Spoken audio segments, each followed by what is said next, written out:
because you had no value in it? If you really understand what it's saying, is that we gave up our birthright for petty stuff. We didn't value it. And now it has come home to roost. Deal of it is, it was done under deceit. Anything that's done under deceit remains colored forever.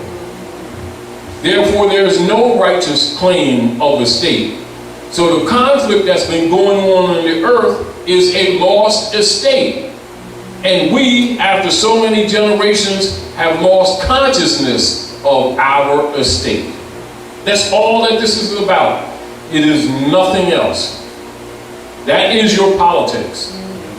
This is why when they established their aristocracy off the Red River, and they call it James River, you understand? They renamed Empress, or what you call Montaoka, Rebecca, and they call her Pocahontas. And they set up the first aristocracy. And where did they assassinate her? John Rolfe married her. They were both spies. They were competing for her. John Smith and John Rolfe. She married John Rolfe. The history talks about John Smith. They took her to Gravesend, England, and threw her overboard.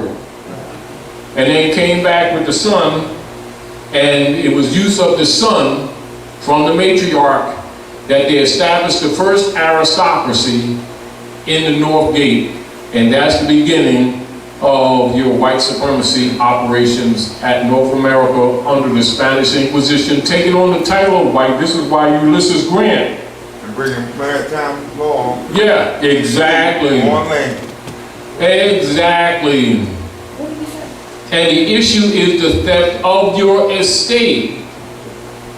This is why it's important for the Moors to know themselves and to be themselves, because that's the only way that you can have right of claim in any argument. Why?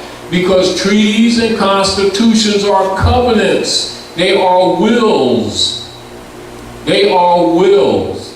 And so as the will passed down from generation to generation, the heirs must be identified. It doesn't just apply because you read it, because you said it. This is why Obama gave the hint. And he said what? Morocco was the first country to recognize my country.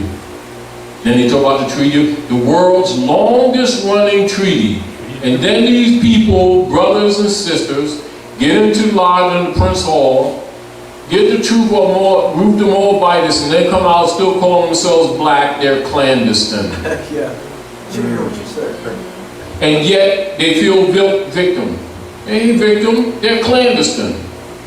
How do you get that supreme and most illustrious knowledge and then come out and still claim to be black after you've been told about Ruth the Moabitess? And if she was a Moabitess and Joshua was Moabite, and they have hair like lamb's wool, skin like burnished brass, and you have hair like lamb's wool, skin like burnished brass, and you go right into even Noah Webster's, who was one of those ministers dealing with the Knights of Columbus operations, and right in his what?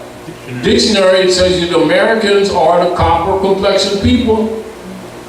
And then we turn around, they go into them lodges and come out still claim to be black. They're clandestine. And the first thing they'll start talking about, oh, they racist, they don't want the black man to have nothing. You learn about Ruth the Moabitess? Oh, yeah. You been getting those tools? Well, yeah. You been giving some of the ancient history? Well, yeah. You claim to be black? Well, you know what I mean. No, you clandestine. You know, but they don't see it that way because they're caught up in the schisms. They ain't telling them. Huh? They're not telling them the truth. It's like this, because this is what's happening. If you're using your divine reasoning, you can see it, which means the truth is for you to see. And see, and this is the rule, and this is what I'm saying to you. Again, as we said earlier, it says every man, every woman, and every child. Doesn't that cover all age groups? must, does it say maybe? No. Must confess their own and worship under their own vine and fig tree. Now what is that but nationalization? Because national comes from natal. Natal comes from nativity. Nativity comes from the holding of the mother with her son. That's the nativity. And from nativity comes nationality. And without the honor of your mothers and fathers, you have no inheritance. That's not complex. And what happens, we keep making excuses. And as a matter of fact, the more you make the excuse, the more contemptuous you are. Because there is no excuse. Now, we don't see it that way because we have said, and we don't disagree, that we've been miseducated. Right? And that we haven't been taught certain things. But the point is that once you recognize that, you must know that the education you have is not qualified to liberate you. Right.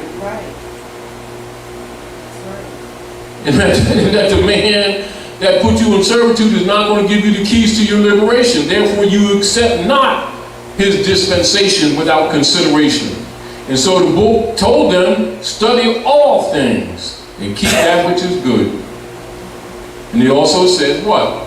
My people are destroyed by the day for lack of knowledge.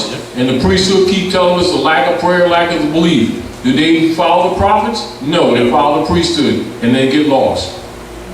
But meanwhile, they talking about they got a personal relationship. Well, give me the cell phone number. I like to talk to them too. I want his bank account. I want his bank account. Yeah. You know, and the deal of it is everything that they have has not worked. Bank account. Well, generation to generation, and then they keep on boasting like we're special. And it's arrogance. It is sheer arrogance. When, you know, the evidence in our communities demonstrate the